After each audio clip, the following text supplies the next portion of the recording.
નર્મદા જિલ્લાના કેવડિયાના ગભાણા ગામના આદિવાસી સમાજના બે યુવાનોને જે ઢોર માર મારવામાં આવ્યો હતો ને ત્યારબાદ બંને યુવાનોના મોત નિપજતા આદિવાસી સમાજમાં ભારે રોષ જોવા મળી રહ્યો છે। આ ઘટનાને લઈને આમ આદમી પાર્ટીના ધારાસભ્ય ચૈતર વસાવાએ 9 ઓગસ્ટ એટલે કે આજે વિશ્વ આદિવાસી દિવસની ઉજવણી કરવામાં આવી રહી છે તે દિવસે કેવડિયા બંધનું એલાન આપવામાં આવ્યું છે, જેમાં કેવડિયાના ગરુડેશ્વરના દ્રશ્ય સામે આવ્યા છે કે જ્યાં આદિવાસી સમાજના વેપારીઓ છે તેમના દ્વારા સજ્જડ બજારો બંધ રાખીને વિરોધ નોંધાવ્યો છે। શું છે સમગ્ર મામલો, વાત કરીશું આ વિડીયોમાં।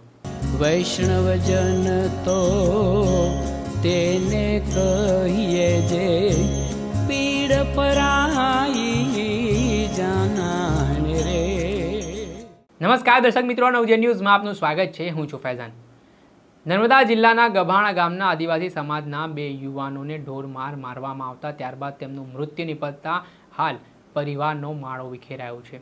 પરિવાર સહિત આદિવાસી સમાજમાં ભારે રોષ જોવા મળી રહ્યો છે અને આરોપીઓ સામે કડકમાં કડક સજા કરવામાં આવે તે પ્રકારની માંગ કરવામાં આવી છે।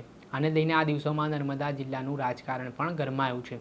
જેવી રીતે હાલ ચૈતર વસાવા જે આમ આદમી પાર્ટીના ધારાસભ્ય છે તેમના દ્વારા માંગણી કરવામાં આવી રહી છે કે જે કન્સ્ટ્રક્શન સાઇટ ઉપર જ્યાં ટ્રાઇબલ મ્યુઝિયમ બની રહ્યો છે ને જે એજન્સીને કોન્ટ્રાક્ટ આપવામાં આવ્યો છે તે એજન્સીના માલિક અને નોડલ અધિકારીનું નામ પણ એફઆઈઆરમાં નોંધવામાં આવે।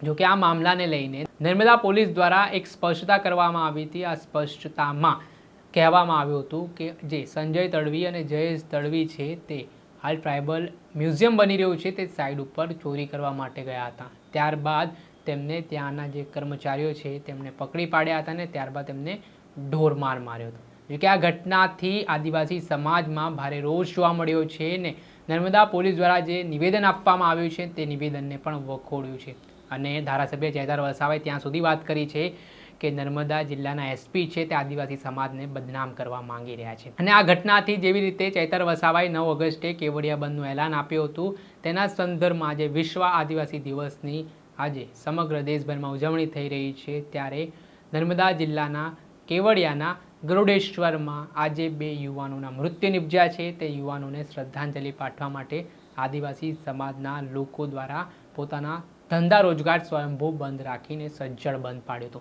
અને એ બંધના દ્રશ્ય પણ સામે આવ્યા છે, જેમાં તમે દ્રશ્યમાં જોઈ શકો છો કે આખું ગરુડેશ્વર છે તે બંધ છે અને આને લઈને આદિવાસી સમાજમાં રોષ પણ ભભૂકી ઉઠ્યો છે।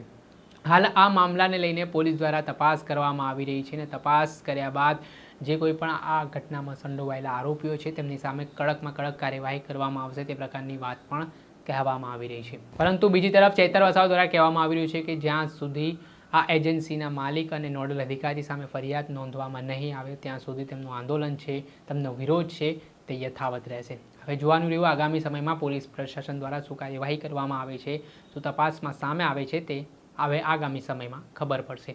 દર્શક મિત્રો, ત્યાર સુધીમાં બસ આટલો। આવા નવા વિડીયો સાથે આપણે માહિતગાર કરતા રહીશું, એટલે નવજે ન્યૂઝની ચેનલને આપ લાઈક કરો, સબસ્ક્રાઇબ કરો અને શેર કરવાનું ભૂલતા નહીં। નમસ્કાર। વૈષ્ણવજન તો તેને